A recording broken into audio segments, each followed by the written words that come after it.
о вашем участии оперативно-следственной группы по обвинению полковника Буданова в убийстве чеченки Эльзы Кунгаевой. Я не был членом оперативно-следственной группы по обвинению полковника Буданова.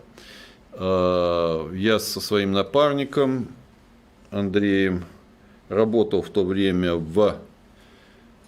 у ФСБ по Чеченской Республике, был в полугодичной командировке в отделе по борьбе с терроризмом. Мы провели достаточно много уже мероприятий.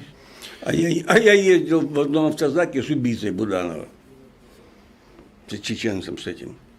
А его не пристрелили почему-то. Я не собираюсь никак оправдывать убийцу Буданова, но никаких данных о том, что Кунгаева была членом бандподполья, хотя в Урус-Мартане там любой ребенок так или иначе им содействовал, но именно членом бандподполья никаких данных не было. Это все, что я знаю. Все, что удалось мне выяснить тогда, там мы 3 суток там проработали. Я не думаю, что кто-то что-то там получил дополнительно. Все. Врать не собираюсь и ничего сочинять не буду. А у меня позиция такая вот. Значит, когда выгнали 200 тысяч русских из Чечни, ни у кого у вас не возникало, что там было с Будановым?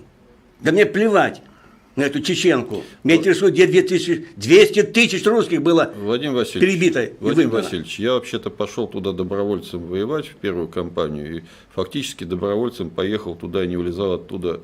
Мне это не надо рассказывать, но я считаю, Так я же вам рассказываю, я говорю людям этим. Так, Что за вопросы, что было с Будановым? Каждый должен заниматься своим делом. Он командовал танковым полком. Командовал, Вот неплохо, хорошо командовал. Наверное, хорошо, я говорю. А я знаю, я был в то время в штабе группировки, и тоже добровольцем рассказал. Значит, вы можете о нем рассказать. Ой. А я говорю о том, что я знаю. И здесь ничего, это не имеет ни малейшего отношения к тому, что я там собираюсь там что-то им плохое о нем сказать. Полез не в свое дело и неправильным образом. А чего же ФСБ не порезал свое дело? Потому что там был очень сильный отдел у нас в Урус-Мартане. Ему просто надо было в этот отдел сообщить эту информацию. Они бы ее проверили. А кто занимался в это время в ФСБ, в Занимались, Владимир Васильевич, занимались. Теми, кто уничтожал, насиловал русских женщин, детей? Кунгаева, 17-летняя баба, не могла насиловать и уничтожать русских детей. Вы уж извините. Мы оба христиане. И если мы по-разному смотрим даже на возможное социально-экономическое устройство страны, это не значит, что сейчас мы не находимся по одну сторону баррикад. Но мы им тоже с Рождеством их поздравляем, не скучают они. Сейчас вот поздравим. Артиллерия готова, нет? А? По запланированной цели огонь, залп. С Рождеством. Вот так вот. Ахмат, сила, Россия, мощь, Аллах велик.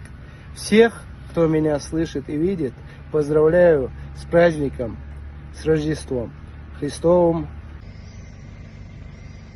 Религия у нас одна.